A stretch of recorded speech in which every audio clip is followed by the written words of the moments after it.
mindset rather than skill set is key right now. So how are you showing up with your team? What's the weather you bring into your meeting? In the UK, there's not very many people working in offices at the moment, so there's lots of virtual teams. It's quite hard to connect on a virtual meeting space. What can you do to really get connected and really tune in to how your team are feeling? And for me, I think the key thing is to, show up yourself in the way that you want your team to show up. So, lead by example. Try that growth mindset yourself, and maybe share some vulnerability back to what we were talking about at the beginning. So, do you know what, guys? This is new for me too. I don't quite know what we're doing. I don't know quite how this is going, but let's find a way of working together. How are you all feeling today? Hello and welcome to another episode of the Mind to Lead podcast. And today I am very excited because I'm sat down with a beautiful woman, a good friend, Jackie Grier. Jackie is the director of Mindset Practice. She is an emotional intelligence master practitioner and an executive coach. Jackie, amazing to have you here on the podcast. Thank you, Georgina. Delighted to be here today. Lovely to see you. And you. So, look, for the audience that perhaps don't know who you are, could you give a bit of an introduction to who is Jackie, your journey, and fill us in of what's been going on in your life up until this point? Yeah, absolutely. That's always an interesting question, isn't it? Who are you? So where do you start? Yeah. Particularly when you get a bit older. So I guess I'm Jackie. I'm Jackie Grier. So Jackie is director of Mindset Practice. So as you say, I'm an executive coach, and Mindset Practice practices in emotional intelligence, applied emotional intelligence, actually. So how you really use it. So I'm busy running that side of the business.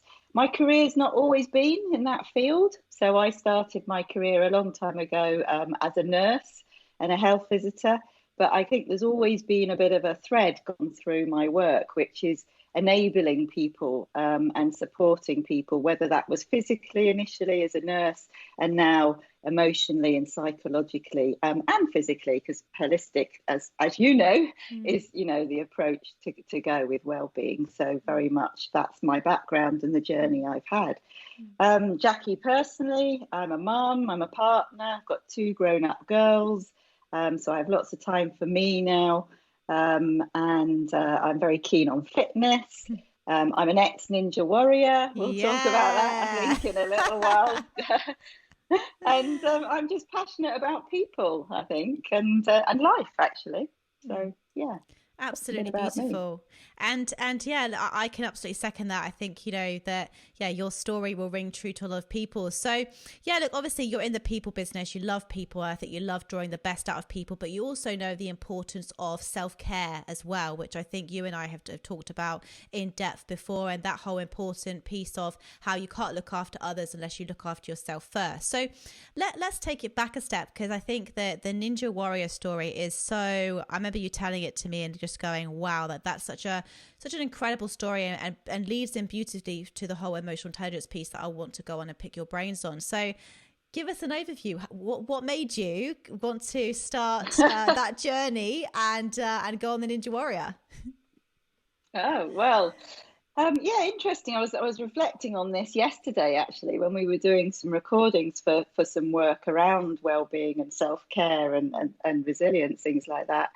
So it'll be about 5 years ago now, 6 years ago. I was training hard. Well, actually, I've always been someone where physical fitness has been important to me, and it's helped me feel strong emotionally and psychologically. But I didn't used to realise that.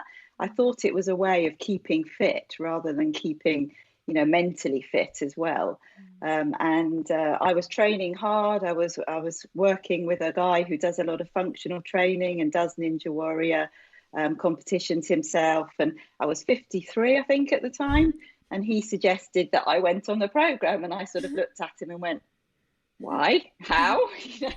Oh, okay, why not? So I'm someone that likes a challenge, and will always take up a challenge and decides to go for it. At the time, I have to say I was going through a lot of emotional challenges. So I was going through a divorce. I got made redundant from my job.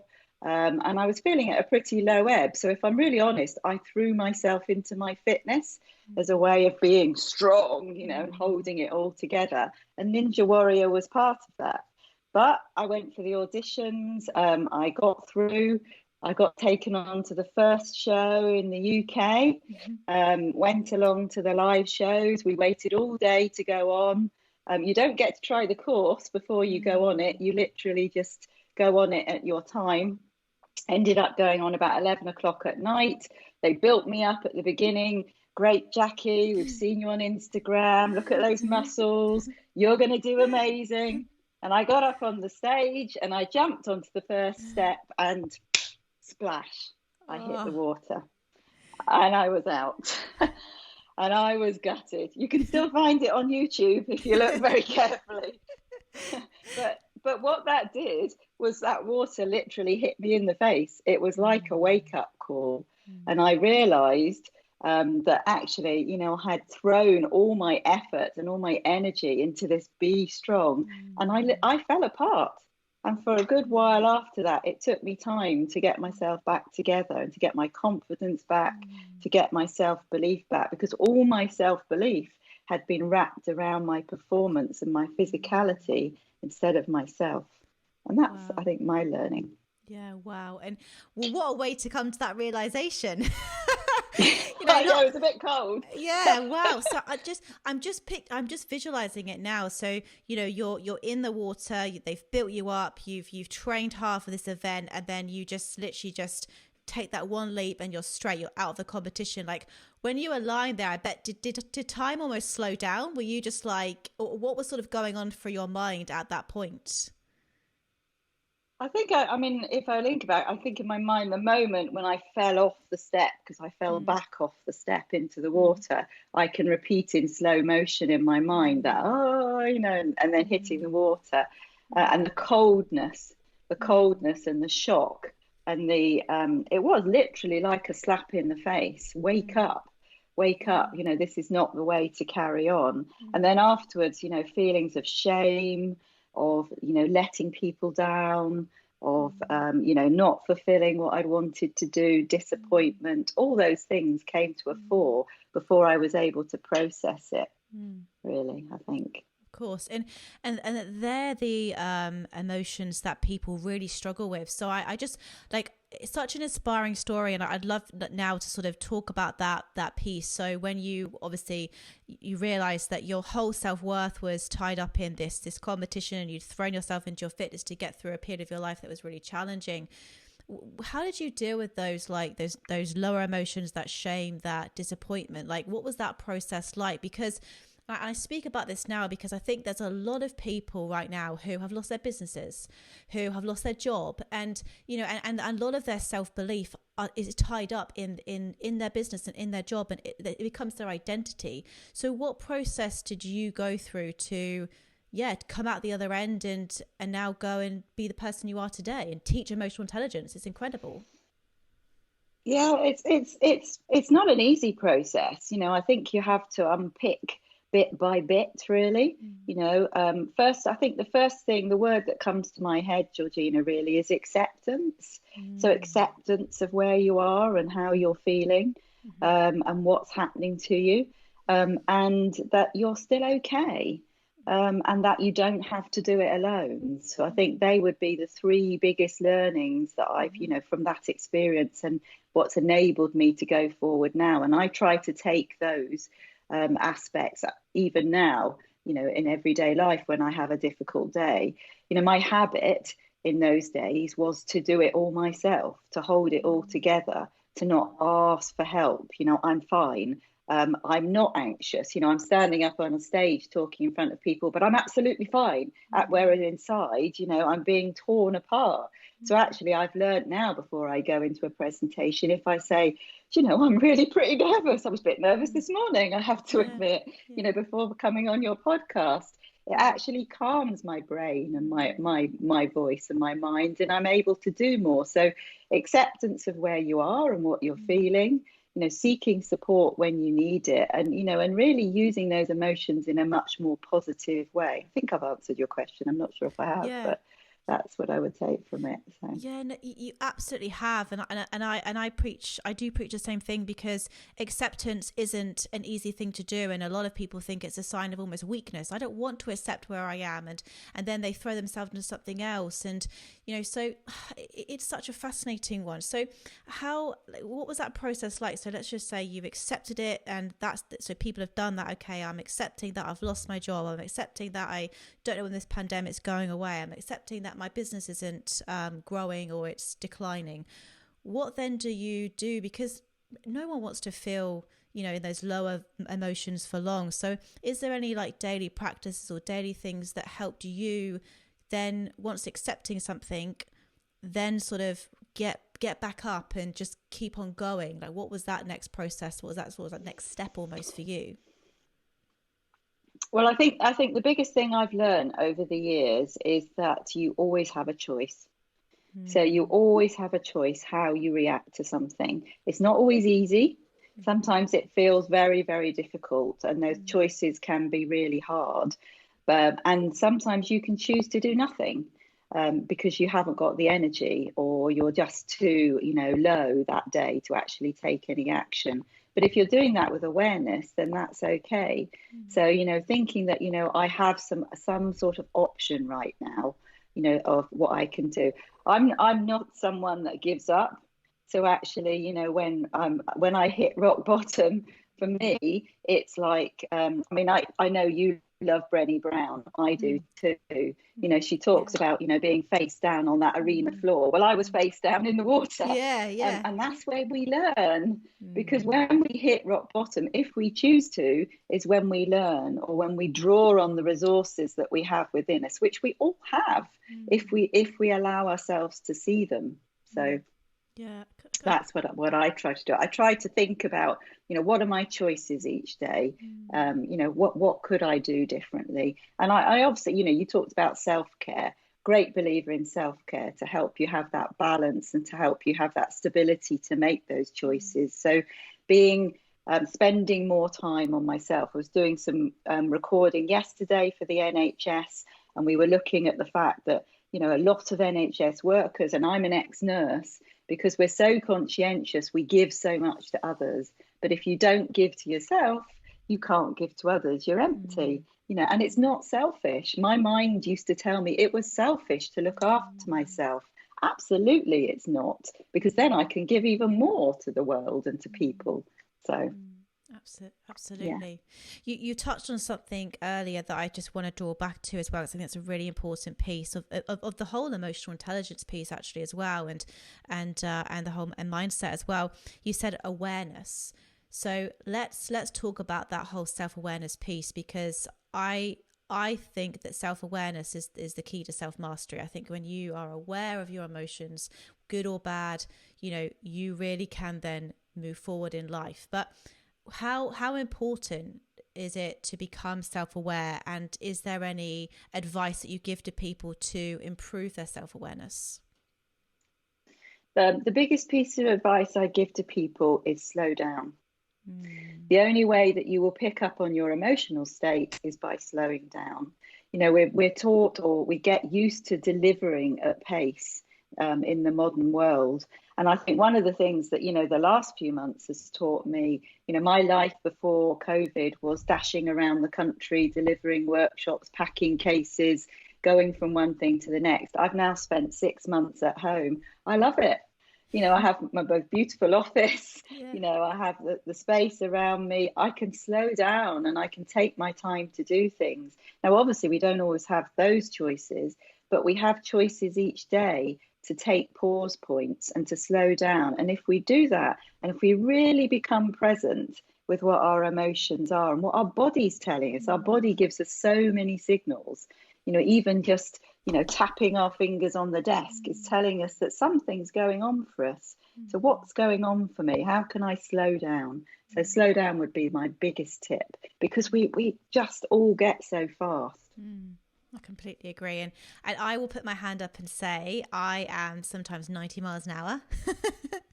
as you Me know, too. yeah. And patience is not my strong point. I'm really, really working on it. And I have a tendency, when I start to feel uncomfortable, to push harder.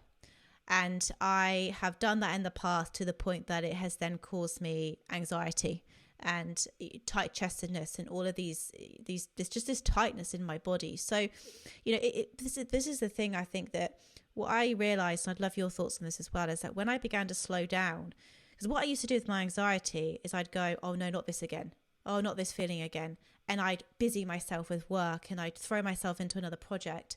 And it actually wasn't until I slowed down and accepted, okay, what is going on inside of me right now? How am I feeling? And actually accepted that, like you said, that actually my anxiety started to completely slow down and eventually, well, pretty much disappear. But that's a really, really hard thing to do because people don't want to stay there long enough to feel it. So what advice do you give to, like, yourself and to leaders when they are feeling that anxiety? Like, is it important to sit there and feel it? And how long should you go through that process for? All emotions are valid, is what I would say. So, they all have a place. So it's important to pay attention to all of it. It's not, I don't like to think of emotions as positive or negative because they're all data. And I think there's a difference between paying attention to our emotions and dwelling on them or becoming overwhelmed by them. So anxiety is telling me something. Anxiety might be because I want to do a really good job. So my intention is that I want to show up and I want to perform really well, or I want to deliver for my boss, or I want to, love and support my family and my partner. So, anxiety, it's about getting to know what your emotions are telling you and seeing them more as a friend. Because if we start to push them away, as you've experienced, they actually grow in their power and their energy, a bit like pressure cookers, and they come up, hit us on the chin, and then eventually, and we don't have that control over them. Whereas if I can notice that anxiety, I get anxiety a bit in my chest, in my stomach. So you start to get those indicators. Okay, so what's going on now? What's that anxiety telling me? Oh, I'm a bit nervous about, coming on this podcast this morning. All right, well, what do I need to do?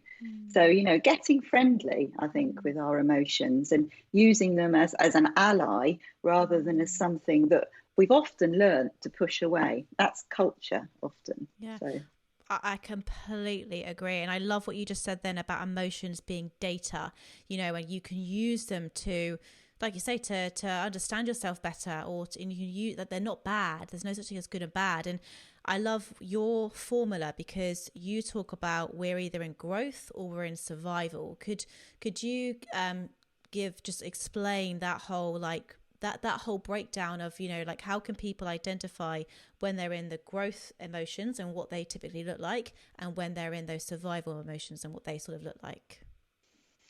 Yeah, absolutely. So that relates to our mindset. So we believe that our mindset, which is fundamentally related to our self-belief. So if I like and value myself without any conditions being placed on it, so I accept myself as I am, even though I didn't get past the first obstacle on Ninja Warrior, I'm still okay. I'm still a pretty strong woman, fit for my age. I'm still okay. So, what's my mindset around situations and how I am day to day.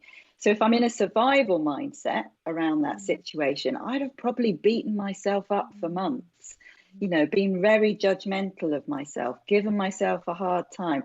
Oh, you failed again. You didn't succeed. It's that old pattern. Oh, it was the fault of the people on the show because they put you on late at night and you were tired. I don't take any personal responsibility for what's happened. And I get stuck in a loop of being overwhelmed, perhaps by negative emotions, and staying in my comfort zone. Whereas if I'm in growth, and in a growth mindset, and I'm thinking of that Ninja Warrior situation, and it took me a little while to get there, but I did get there. I tried my hardest. I trained for months to get into that. actually I had a lapse of attention when I went onto the step, but that's okay. That happens sometimes. So if I was to go into it again, and I did apply again, if I was to go into it again, what would I do differently now? How could I learn from that? What do I need right now to help me get through this? So I'm much more objective, I'm more assertive about my needs, and I'm seeking the support and working with others. So survival, I'm much more stuck and defensive. Growth, I'm much more open and collaborative. Amazing. I just think that's such a beautiful way of defining it. And look, let's be honest. I think there's a lot of people listening to this right now, myself included, who have been in probably more of survival, throughout these last sort of 6 months, understandably, and all feelings want to be felt, and wherever you are right now is perfectly okay. But let's just say, somebody is feeling, they're waking up every day, that they're really not feeling good. They're just not in a good place right now. They are in survival. Where should they begin, in order to just start to feel a bit more positive, to start to feel like they can get through this? Like if for somebody listening to this right now that's like, Jackie, I'm definitely in survival, I'm feeling anxious, I'm not feeling in a good place right now, what advice would you give to them? I guess the first thing to say is that, survival and growth, it's not a right or a wrong. So, we all go throughout them, every day, because we're human beings, and that's the way our brain's designed. So it's designed to protect us. It's seeking out things that are going to be at threat. So right now, given, the situation with COVID and the global pandemic, there's a lot of threats going on. So, we can get into the habits of being a bit, hyper vigilant and almost, paying attention to those threats more.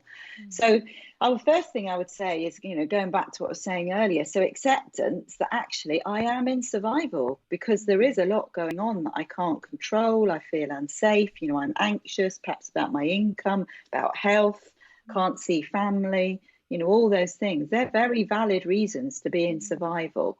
But actually, moving on, how do I then feel about that? So what emotions am I feeling around that survival experience? And then what choices do I have?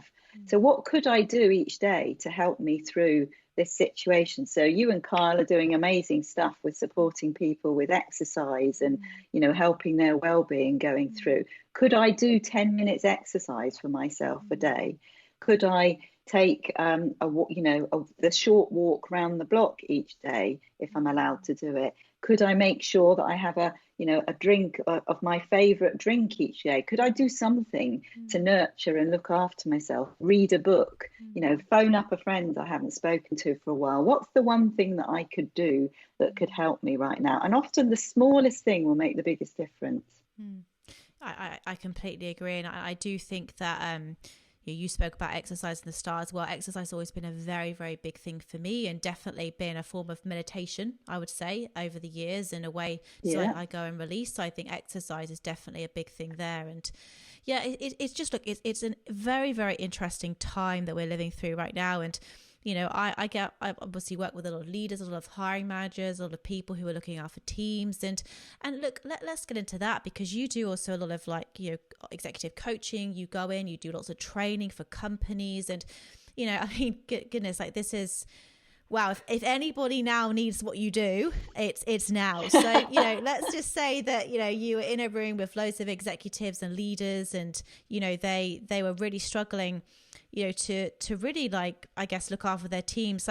What skills should they be developing? What would you be saying to them if you were coaching them right now?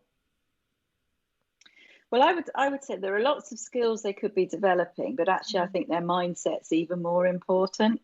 So mindset rather than skill set is key right now. So how are you showing up with your team? What's the weather you bring into your meeting? In the UK, there's not very many people working in offices at the moment, so there's lots of virtual teams. It's quite hard to connect on a virtual meeting space. What can you do to really get connected and really tune in to how your team are feeling?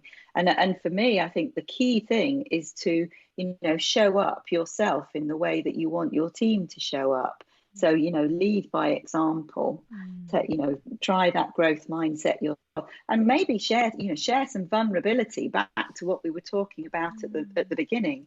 So do you know what, guys, this is new for me too. I don't quite know what we're doing. I don't know quite how this is going, but let's find a way of working together. How are you all feeling today? How often do we actually use that in the workplace? We say, how you doing, what you've been doing, but we very, very rarely say, how are you feeling? And let's spend some time on that before we get into the doing. So that would be, I think, an initial tip. Yeah, absolutely. And then the common answer is, I'm fine. Which kind of does it. That's the thing, like we've got no vocabulary to communicate how we're actually feeling. So okay, so if you're a leader and you go, right, Jackie, next time I'm on my Zoom call with my team, I'm going to say, right, everyone, how's everyone feeling today? And I get the words fine, okay, what's the next step? Like, because I think this is the challenge that people are really starting to, what I'm hearing, like, where do I go from there? Like, do I pry? Do I continue to ask? Do I say something if I think that somebody's a little bit off? Like, what is the right thing to do? This is the $1 million question, right? So what would you say to those leaders that they get, I'm fine, that sort of standard answer back? Well, there are lots of resources out there to help you get some language. So you could use something visual to draw on. There are feelings wheels, there are lists of emotions, words, all sorts of things like that. Start with yourself. So start by saying, today, I feel like this, what I want to get out of this meeting is this, what I hope for is this. So again, modeling it, but use resources. A little bit of encouragement. So you could set some rules at the start of the meeting. Say, okay, we're going to play a game today. We're going to think about how we're all feeling, because this is unusual times right now, and you're not allowed to use fine or okay. So you set the ground rules from the start, or fair to middling, as an Irish friend used to talk about. So, set the ground rules initially, make it fun. It doesn't have to be heavy. Emotional stuff doesn't have to be heavy. We're talking about positive, emotions too. So, that's what I would do. Make a game of it. Yeah, I love that. So if you're a leader, like, you come on board, right, everyone, how's everyone feeling? And before we get into it, fine and okay are not allowed. And then they could open with, today I'm feeling quite optimistic today, everybody. Or if they are having a bad morning, I'm actually feeling a little bit sad today because this happened, because I've just found out that Melbourne's going back into lockdown for 2 weeks. Instead of just brushing it under the carpet and pretending that everyone's okay, I think that there does need to be this safety zone where people can express how they feel without judgment. And that's the key, right? So when you go into these organizations, do you find you get a lot of pushback from people that, I don't want to talk about emotions aren't for me? Like, what do you get when you go in and do these workshops? Well, it depends very much on the organisation, but you quite often do. I've done quite a bit of work in with scientists and engineers, and everything's very logical, and we do it just like this. Or construction guys, and we don't do emotions. All that fluffy stuff. So, but we're doing emotions all the time. So, every time you're sharing something, you're sharing an emotion. You're smiling at me beautifully now. That's sharing an emotion of pleasure, joy at the conversation we're having. So we're sharing emotions, even if we're not expressing the word. We just got used to learning that, emotions are not something we bring into the workplace. But you can't do anything without an emotion. No. Emotions precede thoughts. So, they are part of us. Yeah, absolutely. So I just gently nudge them and maybe laugh. Laughter is often the best way forward there. And it's meeting people where they're at. If they're not ready to be open, everybody has a different preference for openness. I'm quite an open person, and I used to find it quite frustrating that people open up, tell me how you're feeling. I want to fix you. But now I realize that you've got to meet people where they're at, and a little bit of openness for some person is a big ask, and for other people there's a lot of sharing. So it's as a leader, you need to be aware of your own preference of openness and where your team might be. Yeah, absolutely. Well, look, I just think your work is you're already doing incredible things. You're working with some amazing companies and, just really, really helping people develop the emotional intelligence. And I think it's come such a long way, you know, like, I mean, now I'm getting asked of people, you know, one of the biggest skills at the moment I'm getting asked for is, you know, people with emotional intelligence, resilience. I mean, resilience is going to be a huge one, because we all need to be resilient right now, because, you know, it's, well, we don't know what's around the corner. So it is that whole resilience. But I think empathy, I'd love to talk to you about empathy a little bit, because there's a lot of leaders out there who are saying, oh, let's all be more empathetic. But what does empathy actually mean to you? And how is it different from sympathy? Because I think this is a really key piece where a lot of people go wrong. So could you explain the difference? Yes, I think so. Well, empathy to me is, particularly in emotional intelligence terms, is about being able to put yourself in someone else's shoes. So being able to understand, you know, what they're feeling. And in order to do that, you need to understand what you're feeling. So actually, building empathy as a leader, or developing empathy as a skill, starts with yourself. Because if I'm not paying attention to my own emotional state, and I'm worried about what you're going to do with what I'm saying, or how you're feeling about, you know, working with me, and I'm becoming more overwhelmed by my own emotions, I'm not going to be able to tune into how you're really feeling. And I might be likely to brush over it, or close you down, or, you know, talk over you, because actually I'm really anxious and nervous. So, you know, empathy would be, I feel quite anxious right now. I wonder how you're feeling. You know, let's have a conversation about it. You know, I noticed that, you know, when you said that, you know, this is how you looked. Are you feeling anxious at the moment, or are you feeling upset? You know, have I got that right? So you don't actually have to be an expert to be empathetic. You know, you can check it out with people. But I think for me, it's very much about being in someone else's shoes, allowing them space and time to talk and express that, rather than sympathy, whereas, yeah, I know what that's like, and closing the conversation down, I think would be the way I would look at it. Yeah, and I think that's where a lot of people go wrong, because they're like, yeah, me too. You know, I've been there, I felt that, and they don't actually. Then you're making it about you and not about them, and that's not what empathy is. Yeah. Empathy is putting, you're sort of seeing it from their point of view. So I think that's just, really, really powerful. And I just think that if everybody could, you know, develop their self-awareness, develop their skills, it just in understanding their emotions and giving it more of a language, and seeing it as data, not as this negative thing that they don't want to show. Because like you say, we are emotional beings, and if we don't want robots and AI to take over, like everyone's panicking about robots taking over, well, let's all sort of maybe start being a bit more empathetic to one another, and really, and if this pandemic's taught us anything, it's like that we're so connected. You know, like I keep saying it, we are so connected. I mean, I think it's made people more, hasn't it? Yeah. Sorry. But I'm curious as well. What else have you learned about yourself during this time? Because obviously you've had a lot of time to reflect, to learn, to grow. Like, what's been your key learnings over the last 6 months? Yeah, absolutely. And I guess just to build on what you were saying just now, Georgina, I think the one thing as well about, you know, the emotional piece is that with emotional intelligence, it's not just about emotions. No. So it's very much about action too. So, you know, that I think the challenge in the workplace is, you know, it's all this fluffy stuff. But you can think and feel as much as you like, but if you don't do anything differently, nothing will ever change. So that's a really key piece, I think, when we're thinking about the emotional intelligence. And what have I learned over the last few months? Gosh, I've learned that I think the biggest thing, you know, for us as a business, you know, with obviously the situation, we were coming up to our biggest year ever. We had a diary full of work. We had, you know, lots of opportunities and possibilities. We just launched our website. We were feeling really positive. COVID hit, and ping, ping, ping, ping, ping, ping, ping, everything went out the diary.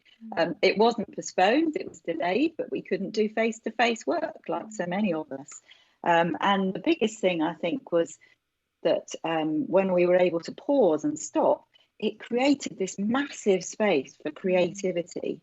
And actually what's come out of it now is a really big opportunity to now have a different lifestyle, to deliver our work in a different way and to reach far more people. Now, I'm not saying that process hasn't been hard, because it's been really hard. And some days it's been like, oh, what are we doing?